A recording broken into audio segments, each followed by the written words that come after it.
নিশ্চিতভাৱে সেইদিনাখন মোক মহাদেৱ প্ৰধান ডাঙৰীয়াই তেওঁ মোক কৈছিলে যে ব্ৰীজখনৰ দুইটা মূৰ একেবাৰে বহি গৈছে আৰু মই জলবহু সতীৰ্থসকলে অমদাহঁতৰ আমাৰ পাপুহঁতৰ বা আমাৰ জল সতীৰ্থসকলে সকলোৱে কৈ আহিছে যে তাৰমানে আমাৰ ব্ৰীজখনৰ দুইটা মূৰ বেলেগ ধৰণে বহি গৈছে আৰু এতিয়া আমি দেখিছোঁ এই ব্ৰীজখনে কিন্তু বেছি দিনলৈ ইয়াত মানে থিয় হৈ নাথাকিব। সেইকাৰণে আজি আমাৰ PWD এক্সিকিউটিভ ইঞ্জিনিয়াৰ মহোদয় আহিছিলে, আমি তেওঁৰ লগত কথা পাতিছোঁ আৰু আমি বিভাগীয় কৰ্তৃপক্ষক আমি অনুৰোধ জনাম যে এখন পুনৰ নিৰ্মাণ কৰিব লাগিব। ব্ৰীজখনত দুইটা মূৰ বহি যোৱাৰ উপৰিও মাজতো বহি গৈছে, গতিকে সেইটো আমাৰ কাৰণে যথেষ্টখিনি অসুবিধা হ'ব আৰু এইখন যোৰহাট আৰু শিৱসাগৰ জিলা এখন সংযোগী দলং আৰু নাজিৰা আৰু মৰিয়নি সমষ্টিৰ মাজৰ দলং, গতিকে আমাৰ এইখনত যথেষ্ট গুৰুত্ব আছে,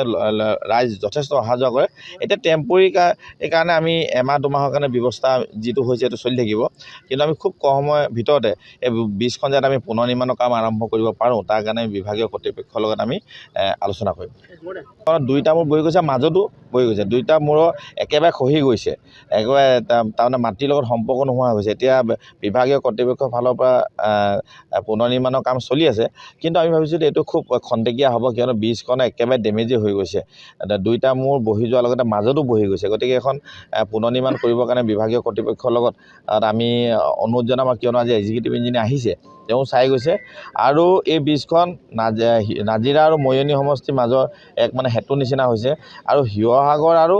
যোৰহাট জিলাৰ মাজৰ এখন ব্ৰীজ মানে, গতিকে আমি খুব সোনকালে এইখন পুনৰ নিৰ্মাণৰ কাম আমি আৰম্ভ কৰাৰ কাৰণে আমি ব্যৱস্থা গ্ৰহণ কৰিবলৈ মাননীয় মুখ্যমন্ত্ৰী মহোদয়ৰ লগত আমি কথা পাতিব লাগিব।